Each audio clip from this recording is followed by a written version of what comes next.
Bass Pro Shops One Source. Brought to you by Global Outfitters Outdoor University.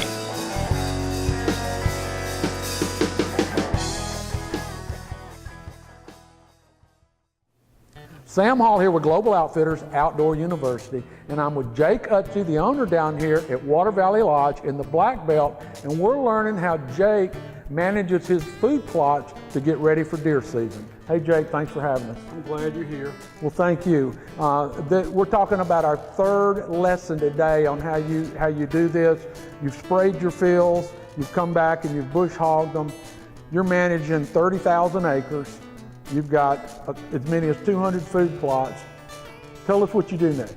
Well, some of my fields are going to be disced. Some of them they're going to all have the no-till drill pulled over, but some of it will not be disced. It depends on where we are. If the ground is soft and it's had plenty of moisture in it, I think the seed will come up without disking. But if we have a field that hasn't been disced in a few years and the ground is compacted, we're going to break that field. Now, last year we broke all our fields. A little dry. Yeah, it was dry.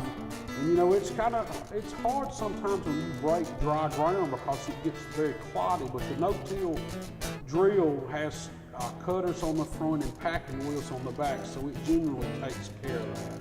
Okay. And from a wet season this year, how would you gauge the rain you've got this year versus a typical year? Oh, I would say at least time and a half. When we average 50 or 60 inches of rainfall a year, we probably have that much now with 3 or 4 months to go in the year. We have 4 months to go. Yeah. So we'll probably get half as much more as we're used to getting. Okay. And from a time span, you don't do it all at the same time, even though our interviews here are. You did your spraying in the middle of August.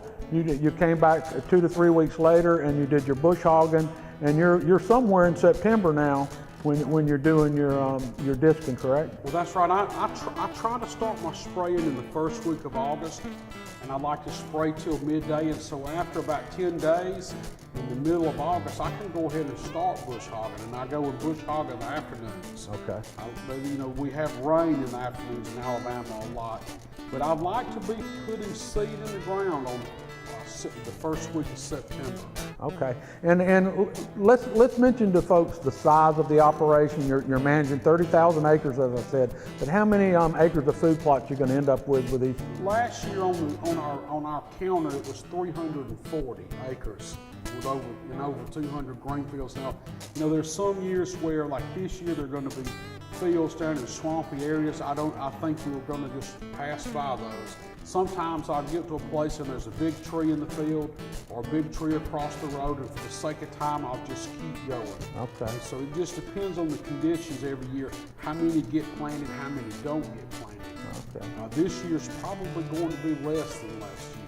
All right, now, and I remember saying in an earlier video that when you get to this stage of disking, you're going to also do some of your maintenance on your blind, on your tree stands and your blinds? Probably while we're planting. Okay. Because you need to keep a pickup at sea. I need to keep a pickup at sea because I use a drill.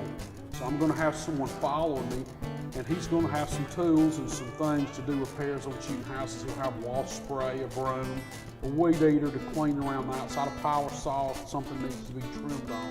Okay. But we usually end up having to come back and do that again. Okay. Well, we'll talk about that more in the next video. And this is a series on how Jake here at Water Valley Lodge manages for some monster deer here in the Black Belt of Alabama. So we'll see you on the next video. Thank you. Sam Hall here for Global Outfitters Outdoor University, helping you become a better outdoorsman.